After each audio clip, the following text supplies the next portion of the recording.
Hi friends, welcome to BS information channel. ఈరోజు topic వచ్చేసేటప్పటికి kitchen HVAC load. అసలు kitchen HVAC load అనేది ఏ విధంగా కాలిక్యులేట్ చేస్తాము? ఆ లోపల ఉన్నటువంటి బర్నర్స్ హీట్ గానీ, లేపోతే లోపల ఉన్నటువంటి ఆ స్టీమ్ హీట్ గానీ, ఇవన్నిటిని తీసి అక్కడ కూలింగ్ ఇవ్వడానికి తీసుకోవాల్సినటువంటి ప్రికాషన్స్ ఏంటి? ఏ విధంగా ఇస్తే గనక కిచెన్ అనేది హాట్‌గా ఉన్నటువంటి కిచెను ఒక మీడియం టెంపరేచర్‌కి ఎలాగొస్తదనేటువంటి విషయాల గురించి ఈరోజు టాపిక్‌లో మనం చెప్పుకోబోతున్నాము. Please subscribe and watch and ప్రతి ఒక్కరికి షేర్ చేయండి.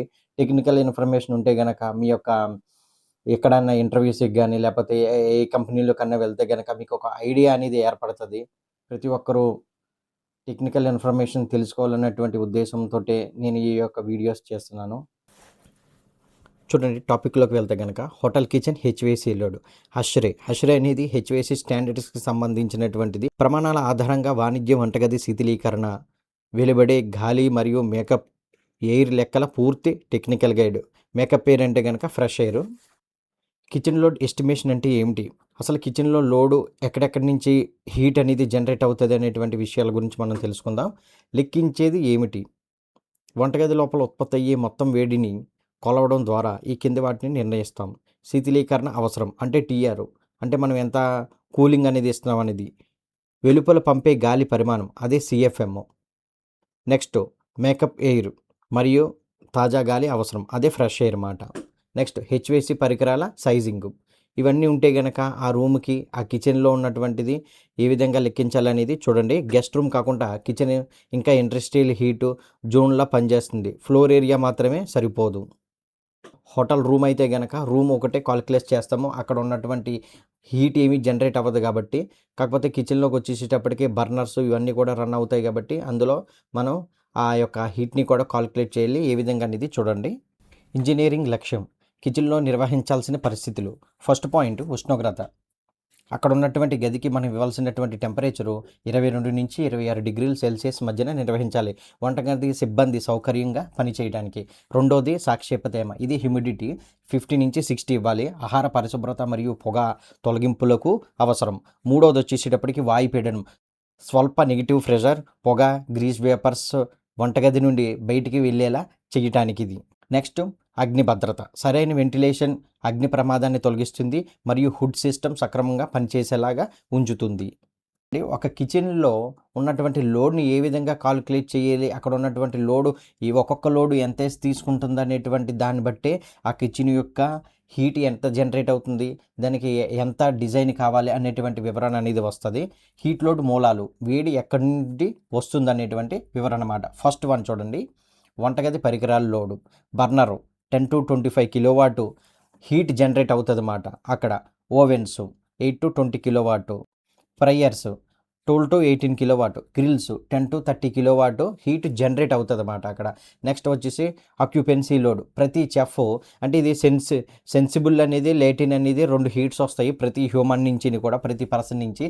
అది ఒక పర్సన్ నుంచి వచ్చేసేటప్పటికి 130 వాట్స్ మాట. సో ఒక కిచెన్లోని ఒక 12 మంది చెఫ్లు కనుక మనం ఎగ్జాంపుల్గా వేసుకుంటే కనుక 130 ఇంటూ 12 వేసుకుంటే కనుక మనకి 1560 వాటేజ్ అనేది వస్తుంది అన్నమాట. అది క్యూలోని మీకు కిందన కాలిక్యులేటర్లోని నేను ప్రతిదీ చెప్తాను. ఇప్పుడు మూడోది లైటింగ్ లోడు. లైటింగ్ వచ్చేసేటప్పటికి మనకు వాటేజ్ బై ఎం స్క్వేర్ ఎంత పడుతుందంటే కనుక ఒక ఎం స్క్వేర్కి వచ్చేసేటప్పటికి 20-25 ఎం స్క్వేర్ అనేది వాటేజ్ అనేది క్రియేట్ అవుతుంది. సో మనం యాక్చువల్గా ఒక కిచెన్ అనేది 100 ఎం స్క్వేర్ కింద లెక్కేసుకుంటే కనుక ఆ కిచెన్ యొక్క టోటల్ లైటింగ్ లోడ్ వచ్చేసేటప్పటికి 2500 వాటేజ్ మాట. Next solar and ventilation load. Fourth one బాహ్య గోడలు, అంటే బయట ఉన్నటువంటి గోడలు, అద్దాలు అంటే గ్లాసెస్ మరియు వేడి బయట గాలి, బయట నుంచి వచ్చే గాలి, ఇవన్నీ కూడా ఆ కిచెన్ లోపల ఉన్నటువంటి హీట్ని కూడా ఇది కాలిక్యులేట్ చేయాల్సి వస్తుంది అన్నమాట.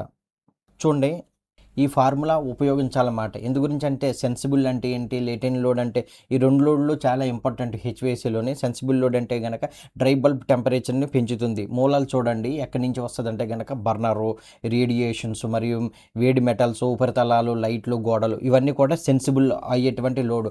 దీనికి వచ్చే ఫార్ములా వచ్చేసేటప్పటికి QS = 1.23 into CFM into delta T మాట. నెక్స్ట్ లెటెంట్ లోడ్ మాట. లెటెంట్ లోడ్ అంటే కనుక గాలిలో తేమను పెంచుతుంది ఇది. తర్వాత మూలాలు ఆవిరి, వంట తేమ, డీప్ వాషింగ్ ఇవన్నీ కూడా లెటెంట్ లోడ్లోకి వస్తాయి. ఇది వచ్చేసేటప్పటికి formula I = 0.68 into CFM into delta వాట్ మాట. ఇది ఏదైతే ఫార్ములా ఉన్నదో నెంబర్ ఏదైతే డిజిట్స్ 1.23 అని సెన్సిబుల్లోని లెటెంట్లో వచ్చేసేటప్పటికి 0.68 అనేది అది ఫార్ములాలోని కాలిక్యులేషన్ చేయగా వచ్చినటువంటిది. దాన్ని ఉపయోగించి అక్కడ ఉన్నటువంటి సిఎఫ్ఎంకి ఇవ్వడం జరుగుతుంది. మనం నెక్స్ట్ కాలిక్యులేషన్లో ఏ విధంగా చేయాలనేది చూద్దాం. అషరే కూలింగ్ లోడ్ విధానాలు కిచెన్ లోడ్ని 2 భాగాలుగా విభజిస్తాయి. సరైన ఏసీ సైజింగ్కి 2 వేరువేరు లెక్కించాలి. 2 కూడా విడిగా. లెటెంట్ లోడ్ను నిర్లక్ష్యం చేస్తే అధిక తేమ అవుతుంది, అచ్చు వృద్ధి అవుతుంది మరియు సిబ్బంది అసౌకర్యంగా ఏర్పడతాయి. థంబ్ రూల్ మెథడ్ అనేది టీఆర్ లెక్కల్లోని చాలా ఇంపార్టెంట్. ఎందు గురించి అంటే కిచెన్లోకి వచ్చేసేటప్పటికి ఈ థంబ్ రూల్సే చాలా ఇంపార్టెంట్ ప్రతి దాంట్లోని కూడా. సో కిచెన్ రకాన్ని బట్టి లోడ్ డెన్సిటీ చూడండి, ఎంత సైజు కిచెన్కి ఎంత సైజు M² అనేది అంటే కిచెన్లోని మనం కాలిక్యులేట్ చేసినప్పుడు M²కి ఎంత వాటేజ్ అనేది వస్తుంది అనేది ఒక M²కి చూడండి. లైట్ కిచెన్ అంటే లైట్ డ్యూటీ మాట. చిన్న కిచెన్కి వచ్చేటప్పటికి 250 wattage by M², medium duty కిచెన్కి వచ్చేటప్పటికి 400 wattage by M², heavy duty కిచెన్కి వచ్చేటప్పటికి 600 వాటేజ్ బై M², ఇండస్ట్రియల్ అయితే కనుక 800 వాటేజ్ బై M². ఉదాహరణకి చిన్న ఎగ్జాంపుల్ చూడండి. వంటగది వైశాల్యం 100 M² ఉన్నదే అని అనుకోండి. అక్కడ మీడియం డ్యూటీ అయితే గనక Q = 100. మనం ఎంత అనుకున్న వైశాల్యం 100 ఇంటూ 400 మీడియం కదా. అందు గురించి 400 లెక్కేస్తే కనుక 40,000 వాటేజ్ వచ్చింది. అంటే వాటేజ్ని మనం కనుక కిలో వాటేజ్లో కనుక కాల్కులేట్ చేస్తే కనుక అది 40 కిలోవాట్ అవుతుంది. సో 1 TRకి మనం యాక్చువల్గా థంబ్ రూల్ ఏంటి 3.517 కిలోవాట్ అన్నమాట. సో టీఆర్లోకి కనుక మనం అది కనుక కనెక్ట్ చేస్తే కనుక TR = 40 into 3.517 divided by 11.37 TR.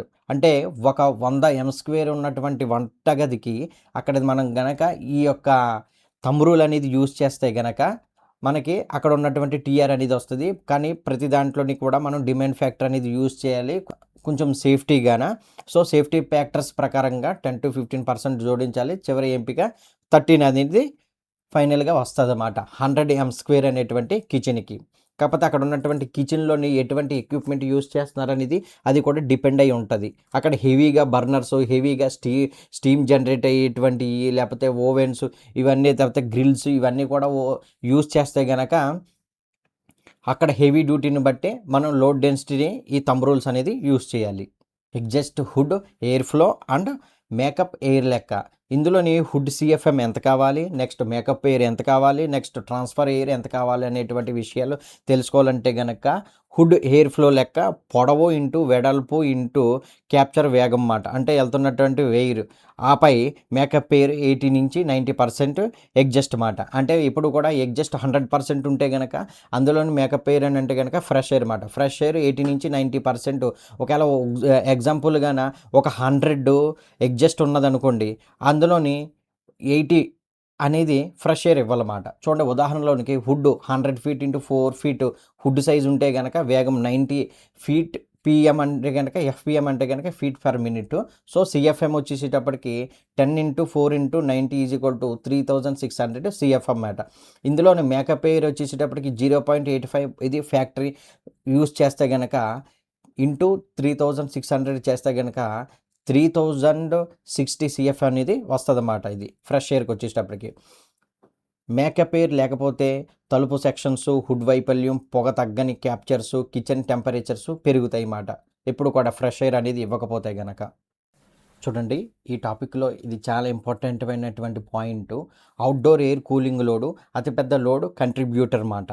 అంటే ఇందులో వచ్చేటప్పటికి ఫార్ములా వైజ్గా నేను ప్రతిదీ కూడా చూపించడం జరుగుతుంది. ఇందులోని ఫార్ములా వచ్చేసేటప్పటికి ఇందులోని QS అంటే కనుక సెన్సిబుల్ హీట్ వాటేజ్, L/S అంటే కనుక ఎయిర్ ఫ్లో రేటు, ΔT అంటే కనుక టెంపరేచర్ డిఫరెంట్ అన్నమాట. ఇది US యూనిట్స్లో ఇదే ఫార్ములా అనేది యూస్ చేస్తారన్నమాట. చూడండి QS = 1.08 into CFM into ΔT మాట. అది ఎంత వస్తుంది అనేది మనం కింద కాలిక్యులేషన్లోనే మనం చూద్దాం. ఇది సెన్సిబుల్ అవుట్డోర్ ఎయిర్ కండిషన్ కోసం వాడతారు. ఉదాహరణకి CFM ఒక 3000 అనుకోండి. బయట ఉన్నటువంటి టెంపరేచర్ 40 degrees, లోపల టెంపరేచర్ 24 degrees, ΔT వచ్చేసేటప్పటికి 16 degrees వస్తుంది అన్నమాట. ఇప్పుడు ఫారెన్ హీట్లోకి వచ్చేసేటప్పటికి 28.8 మాట.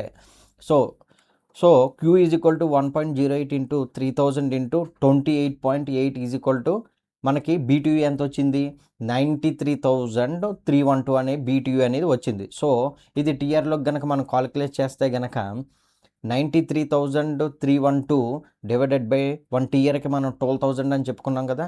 సో టోటల్ మనకు అక్కడ వచ్చినటువంటిది 7.8 టీఆర్ మాట. అంటే రఫ్గా మనం 8 టీఆర్ అనేది కాలిక్యులేట్ చేసుకోవాలి.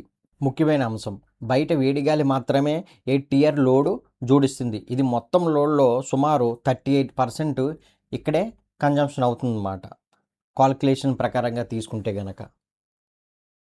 ఈ గ్రాఫ్లో చూడండి, మొత్తం లోడ్ సారాంశం చివరి టీఆర్ ఎంపిక. ఇందులోని వంటగది పరికరాలు వచ్చేటప్పటికి 40 కిలోవాటు, అవుట్డోర్ ఎయిర్ వచ్చేటప్పటికి 27 కిలోవాటు, సోలార్ గెయిన్ అంటే హీట్ వల్ల జనరేట్ అయ్యింది 3 కిలోవాటు, లైటింగ్ 2.5, ఆక్యుపెన్సీ లోడు, ఇవన్నీ కూడా టోటల్గా లెక్కేస్తే కనుక Q is equal to 40 plus 27 plus 3 plus 2.5 plus 1.56 is equal to 74.06 kilowatt అన్నమాట. సో ఈ కిలోవాట్ ఏదైతే ఉన్నదో దీన్ని మనము టీఆర్లో కనుక కాలిక్యులేషన్ చేస్తే కనుక 74.06 divided by 3.517 is equal to 21.07 TR అన్నమాట. చివరి డిజైన్ ఎంపిక 22 టీఆర్ ఏహెచ్యు సేఫ్టీ మార్జిన్ తోటి మాట. అంటే ఒక కిచెన్లోని మనం ఇందాక కాలిక్యులేట్ చేసాం కదా, మనకి ఇలాగా ఒక కిచెన్లోని ఎక్విప్మెంట్స్ ఎంత ఉన్నాయి, తర్వాత అక్కడ ఉన్నటువంటి హీటు, సోలారు, లైటింగు, అక్కడ ఉన్నటువంటి పర్సనల్ లోడు, ఇవన్నీ కనుక మనం కాలిక్యులేట్ చేస్తే కనుక మనకి ఎండ్ ఆఫ్ ద ఫిగర్ వచ్చేసేటప్పటికి ఈ విధంగా కాలిక్యులేషన్స్ తోటి ఒక కిచెన్లో ఉన్నటువంటి డిజైన్ ప్రకారంగా అక్కడ ఎంత టీఆర్ ఇవ్వాలనేటువంటి విషయాలు ఈ యొక్క వీడియో ద్వారాగా మీరు తెలుసుకుంటున్నారని చెప్పేసి అనుకుంటున్నాను. ఈ పాయింట్ ఇంపార్టెంటు. వంట పరికరాలు మరియు అవుట్డోర్ ఎయిర్ కలిసి మొత్తం లోడ్లో, అంటే ఇక్కడ ఉన్నటువంటి లోడ్ అన్నిటిలోని వంట పరికరాలు, బయట నుంచి వచ్చేటువంటి ఫ్రెష్ ఎయిర్ ఇచ్చేటువంటి ఎయిర్ ఏదైతే ఉన్నదో ఈ రెండు కలిపి 90% అంటే 90% కంటే ఎక్కువ వాటా కలిగి ఉంటాయి అనేటువంటిది దీని యొక్క అర్థం. కిచెన్ అనేది చాలా డిఫరెంట్గా ఉంటుంది. దాంట్లో తీసుకోవాల్సినటువంటి లోడ్స్ కూడా చాలా డిఫరెంట్గా ఉంటాయి. అది యొక్క అష్రే అనేటువంటి సాఫ్ట్వేర్లో కూడా ఇవన్నీ కూడా ఏదైతే లోడ్స్ ఉన్నాయో అది అందులో గనక ఆ సాఫ్ట్వేర్లో ఎంట్రీ చేస్తే అది యొక్క పూర్తిగా డీటెయిల్స్ వైజ్గా ఇస్తుంది అన్నమాట. ఫైనల్గా కిచెన్ హెచ్విఏసి ప్రాసెస్ కూలింగ్ మాట. గెస్ట్ రూమ్ ఏసీ కేవలం కంఫర్ట్ హీటు తొలగిస్తుంది, చిన్న సాధారణ లోడు. నెక్స్ట్ కిచెన్ వచ్చేసేటప్పటికి అగ్నివేడి మరియు ఆవిరి, పొగ, గ్రీజ్ వేపర్సు, ప్రెజర్సు, అసమతుల్యత ఇవన్నీ నిర్వహిస్తుంది. గోల్డెన్ డిజైన్ ఫార్ములా చూడండి, ఇది చాలా ఇంపార్టెంట్. ఒక కిచెన్లోని హెచ్విఏసి యొక్క కాలిక్యులేషన్ చేయాలంటే అక్కడ ఉన్నటువంటి వంటగది వేడి, సిబ్బంది వేడి, లైటింగ్ వేడి, అవుట్డోర్లోనో వచ్చినటువంటి ఎయిర్ లోడు, తర్వాత సోలార్ లోడు, సేఫ్టీ ఫ్యాక్టరు, ఇవన్నీ కూడా యూస్ చేస్తేనే అక్కడ ఎంత టీఆర్ అనేది పెట్టాలనేటువంటి విషయం అనేది వస్తుంది. ఇది అష్రే వాణిజ్య వంటగది వెంటిలేషన్ మరియు కూలింగ్ లోడు పద్ధతులపై ఆధారపడి MEP design work flow logic మాట. సో ఫ్రెండ్స్, ఒక కిచెన్లో కనుక కూలింగ్ చెక్ చేయాలంటే కనుక ఈ డీటెయిల్స్ అన్నీ తీసుకుంటేనే మనం ఆ కిచెన్లోని ఎంత కూలింగ్ అనేది, ఎంత టీఆర్ అనేది ఇవ్వగలమనేటువంటి వివరణ అనేది వస్తుంది. మీకు ఈ వీడియో నచ్చినట్లయితే కనుక నలుగురికి షేర్ చేయండి. ఇన్ఫర్మేషన్ని నలుగురు తెలుసుకునేటట్టుగా చేయండి. Thank you watching BS information channel.